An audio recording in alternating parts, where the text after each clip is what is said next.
ബീഹാർ തെരഞ്ഞെടുപ്പ് വരാൻ പോവുകയാണ്. ശരിയാണ്, RJDയുടെ 100% വോട്ടും വീണു എന്നാണ് എൻ്റെ വിശ്വാസം. TMCയുടെ 100% വോട്ട് വീണിട്ടുണ്ട്.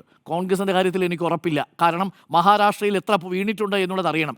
ഈ വൈസ് പ്രസിഡന്റിൻ്റെ കാര്യത്തിലുള്ള പ്രശ്നം എന്താണെന്ന് വെച്ച് കഴിഞ്ഞാൽ അവിടെ ഈ വിപ്പ് ഉപയോഗിക്കാൻ പറ്റില്ല. അതാണ് വൈസ് പ്രസിഡന്റ് തെരഞ്ഞെടുപ്പിൻ്റെ പ്രത്യേകത.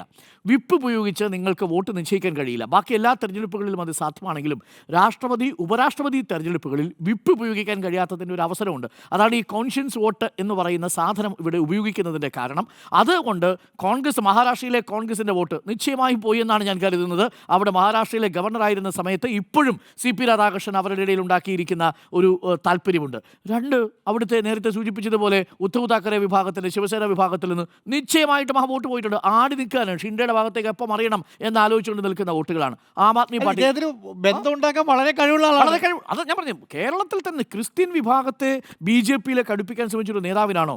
വളരെ നല്ല രീതിയിൽ ലൈസൻ വർക്ക് ചെയ്യാൻ കഴിയുന്ന മികച്ച പ്രഭാരി എന്ന് പറഞ്ഞാൽ എന്താ? പ്രഭാരിയുടെ പ്രധാനപ്പെട്ട പണി എന്ന് പറയുന്നത് BJPയിലേക്ക് കൂടുതൽ വ്യക്തിത്വങ്ങളെ ആകർഷിക്കുന്ന പണിയാണ്. അതാണ് ചെയ്തുകൊണ്ടിരിക്കുന്നത്. അത് കഴിഞ്ഞാൽ പ്രകാശ് ജാവദേക്കറാണ്, അറിയാലോ, UP ജയരാജനെയൊക്കെ പോയി കാണാൻ പോയത്. അപ്പോൾ എൻ്റെ ടേക്ക് ഇതാണ്, യഥാർത്ഥത്തിൽ ഇത് ഇന്ത്യ മുന്നണി അപകടത്തിലാക്കുന്നു എന്നുള്ളത് വസ്തുതയാണെങ്കിലും പ്രത്യേകിച്ച് ബീഹാർ തെരഞ്ഞെടുപ്പിന് മുൻപിൽ അതിനേക്കാൾ കൂടുതൽ NDAയ്ക്കും പ്രധാനമന്ത്രിക്കും അമിത്ഷായ്ക്കും BJP ക്യാമ്പിനും അത് ആത്മവിശ്വാസം ഇരട്ടിയാക്കുന്നു എന്നുള്ളതാണ് എൻ്റെ ടേക്ക്.